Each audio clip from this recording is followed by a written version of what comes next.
ഓരോ വേദിയിൽ കയറുമ്പോൾ പ്രഭാഷകരാണെങ്കിൽ വേണ്ടാത്ത കാര്യങ്ങൾ കയറി പറയുക, ആളുകളുടെ കയ്യിൽ നിന്ന് അടി വാങ്ങിക്കത്തക്ക വിധത്തിലുള്ള കാര്യങ്ങളൊക്കെ പറയുക, ഇങ്ങനെയൊക്കെയുള്ളത് വരും. വേണ്ടാത്ത കാര്യങ്ങൾക്ക് ശുഷ്കാന്തി കൂടും, പറച്ചില്ല. പിന്നെ വളരെ മോശം പിടിച്ച പദങ്ങൾ പറയാൻ തുടങ്ങും. ചെറിയ കാര്യത്തിന് പോലും അധിക ദേഷ്യം വന്നിട്ട് പ്രാകൃതമായ പദങ്ങൾ, അശ്ലീലം പറയാൻ തുടങ്ങും. അത് ഒരു വശം. ഇതൊക്കെ നമുക്ക് വളരെ പ്രകടമായി കാണാനൊക്കും. ശുചിത്വം, വൃത്തി കുറയും. ഇപ്പോൾ പല്ല് തേച്ചിട്ടേ ആഹാരം കഴിക്കൂ, വെള്ളം കുടിക്കും നിർബന്ധമുള്ളവർ ഇനിയിപ്പം പല്ല് തേച്ചിട്ടൊന്നും കഴിക്കേണ്ട കാര്യമൊന്നുമില്ല, ഇത്ര നാളും അങ്ങോട്ട് തേച്ചിട്ട് ആഹാരമൊക്കെ കഴിച്ചിട്ട് എന്ത് നേടി എന്നൊക്കെ സ്വയം വിമർശിക്കാൻ തുടങ്ങും. സ്വയം ഒരു ആത്മനിന്ദ നടത്തിക്കള ഇങ്ങനെ നമ്മൾ പറയാൻ തുടങ്ങും. പലരെയും കണ്ടു അങ്ങനെ.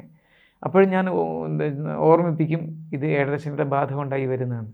സമ്പൂർണ്ണ ജാതകം സാധാരണ ജാതകമല്ല, സമ്പൂർണ്ണ ജാതകം. 75 പേജുകൾ അടങ്ങുന്ന സമ്പൂർണ്ണ ജാതകം 250 രൂപയ്ക്ക് ഇനി നിങ്ങളുടെ കൈകളിലേക്ക്. അതിനായി നിങ്ങൾ ചെയ്യേണ്ടത് ഇത്രമാത്രം: താഴെ കാണുന്ന നമ്പറിൽ ബന്ധപ്പെടുക.